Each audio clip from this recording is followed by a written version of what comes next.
hapon po mga kababayan nandito sa show. Ang tatanong ko po Ustad, tungkol po sa nalalapit na Christmas at saka New Year. Ang tatanong ko, si Jesus Christ po ba ay nag-celebrate ng Christmas at nag-celebrate po ba siya ng New Year? At kung itong Christmas at saka New Year, saan po ito nagmula?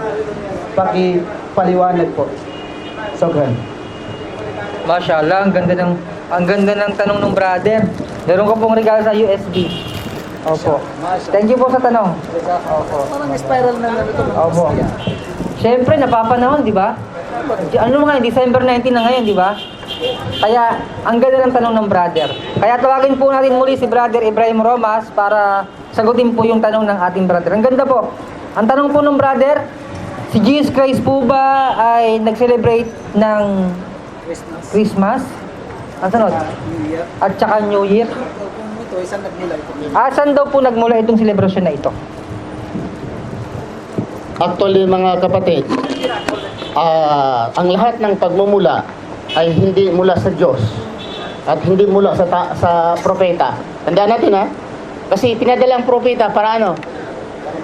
Para magturo sa atin. Sundin natin ang mga propeta.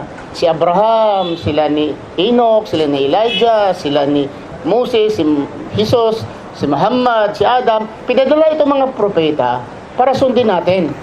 Ang batas ng dala-dala ng mga propeta ay nagmula sa Diyos. Sa madaling sabi, kung mayroong batas na hindi nagmula sa mga propeta, sabihin kung nagmula ito ni Satanas. Nagmula ito ni Satanas. Bakit? Ano bang trabaho ni Satanas? Sasalungatin lamang ang mga sugo at propeta. At sasalungatin lamang ang sugo ng Diyos. Yung sinasabihan nga siya ni Allah sa Quran na you are accursed because you disobey me. Sabi niya, Ya Allah, grant my life until to the end of the world. And I will promise, I will mislead yung mga tao na susunod sa akin. So, bakit kay Satanas nagmula itong December 25? Dahil ang December 25 ay nagmula sa mga pagano. Mga pagano. Si Nimrod sa Iraq noon, sa story sa Iraq, yung tinatawag ngayong Iraq, Babylonia noon, sa Babylonia. Nag-start yung Christmas tree, nag-start doon. Yung paglagay-lagay ng Christmas tree. Ngayon, mayroon na dagdag, Santa Claus. Santa Claus rin. Negosyo yan si Santa Claus. Sa Constantinople, sa Turkey, isang pari yan doon na maganda daw magbibigay, namatay. Okay. Bakit ni Satanas ang pag-December 25, walang isang pare nagsabi or papa sa mundo nagsabi, si Jesucristo ay isinilang December 25. Walang ilang pastor, walang isang historian sa mundo nagsabi na si Jesucristo ay isinilang sa December 25. Show me one historian. Muslim man o hindi Muslim na nagsabi, December 25 isinilang si Jesucristo. Wala. Tingnan nyo si Kuya Kim sa yung sabi niya December 25 ay marami mga Kristiyano nagsabi na hindi sinilang December 25. Bakit?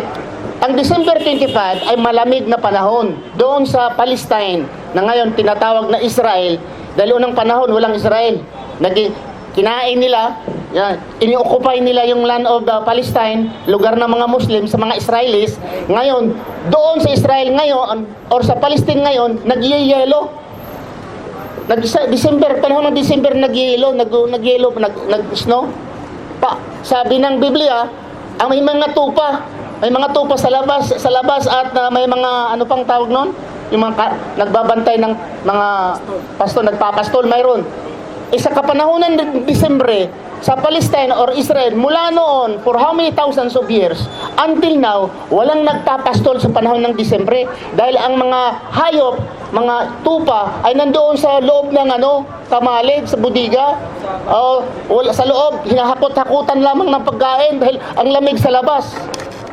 Paano nga isinilang si Jesucristo? Ayon sa Quran, isinilang si Jesucristo ay inutusan ng Allah si Maryam nga yugyugin yung punong tamar.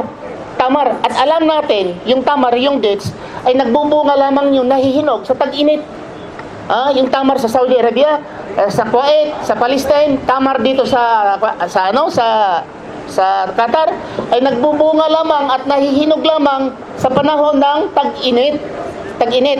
Inutusan ng Allah si Maryam ayon sa Quran nga yugyugin yung puno ng yung tamar para mahulog yung bunga at kakainin niya. Signifying nga si Kristo isinilang ay hindi siya hindi taglamig kundi tag-init. December 25. Walang isang propeta na nag-celebrate nga December 25 si Kristo. I challenge in history yan. Sabihin naman nila, bakit Satanas? Dahil pag hindi tinuturo sa Diyos, hindi tinuturo sa propeta, tinuturo ni Satanas. Sabi ng Diyos, huwag kang magpatay. Sabi ni Satanas, magpatay ka. Huwag kang mangangalunya. Anong sabi ni Satanas? Mangangalunya ka. Sabi ng Diyos, huwag kang magnakaw. Magnakaw ka. Anong salita ng Diyos ay sasalungatin. So ang turo ng mga propeta or hindi ginagawa ng propeta at gawain natin ngayon ay mga tao ito nga ang kanilang sinusunod, ni Diyos, sinasanto, ay yung katuruan ni Satanas. Walang mabasa sa Bible or any history nga si Kristo ay sinilang sa December 25.